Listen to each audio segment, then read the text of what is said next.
I've been doing this stand-up comedy for a little while now, and a friend of mine gave me some advice recently, which he said that, when you're preparing for a set, imagine that Netflix called, they want you to do a comedy special, and they offered you $500,000, right? And I thought, that sounds like good advice, right? So I did. I imagined that Netflix called, they want me to do a comedy special, and they offered me $500,000. And then I imagine telling them to piss off because I'm worth way more than that. At least 20 million. At least.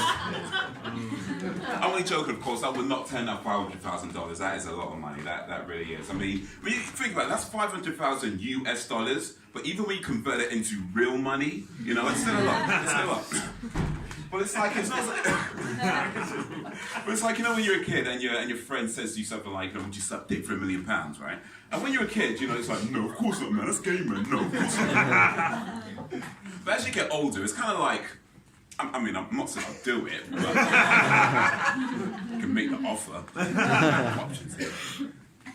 But times are hard, man. Times are hard. When I grew up poor.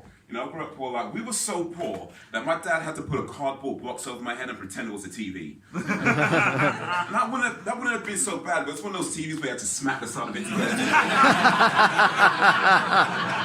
Oh, I want to watch that. But the thing is that when you're a kid, you don't really think of yourself as being poor because it's all you know. You don't really think of it that way. It's only when you go to your friend's house and you realize that they have things that you don't have, like spoons. As I invite to stay for dinner, it's like dinner served, you're just like, oh, what's this strange thing? What we need in this, And you start eating, it's like, rah, rah, rah, rah. It's how you eat when you're poor. You have to eat fast, so you know when your next meal's coming from. It's like, rah, rah, rah, rah, rah, right? And they're all looking at you like, oh my God, you poor child. And when you realize that they're looking at you, it's like, oh, I'm sorry, you're supposed to pray first, right?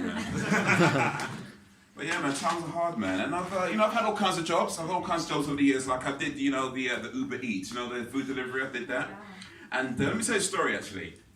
I've gone to this restaurant, and I've got the backpack on, the big box backpack on, and straight when I walk into the restaurant, the lady behind the counter shouts over, she says, "Hey, we did not ask for a delivery service." And I was offended by this. I said, "Wait a minute. Wait just 1 minute. Just because I have a food delivery bag on my back does not mean that the only reason for me to walk into a restaurant is to pick up a food delivery order. Perhaps I am hungry. Perhaps I would like to sample some of your food. But since you chose to speak to me with such disdain, I will not deign myself into eating at your establishment. Good day, miss. You have just lost yourself a customer." And I stormed out. And everybody clapped. They're like, "Yeah, that's right. You should let people speak like that." I was relieved though, because for two reasons. One is I was legit scared she might spit my food, because that could happen. And two, I did actually walk to the wrong restaurant. And I did also did the motorcycle courier delivery. I did that for a while. And when you're a courier, everybody asks you for directions, because they see you in your motorcycle outfit, you got courier written all over it and everything else. They just assume that you know where you're going. I'm like, nigga, I don't even know where I am. I don't know where I'm going.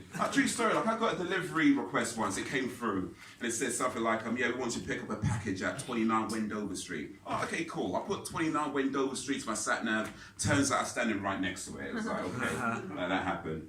But yeah, when you're courier, people ask, in fact, they don't even ask you for directions. They demand directions from you, like they're rude about it. It's not like, oh, please, sir, can I ask you? But nothing like that. It's like, oi, where's Tower Gate? Oi, where's London Bridge? Oi, where's Waterloo?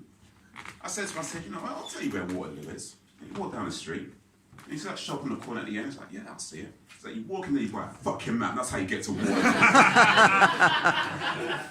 I didn't say that actually. That's filed saved it under things I wish I would say but never actually would. I wouldn't say that. Listen, I live in London. You get stabbed for saying things like that. or at least my mum stabbed me when I said it to her. So I've got this mark on my face. But anyway, that's my time. That's my time, ladies and gentlemen. Thank you for listening. My name is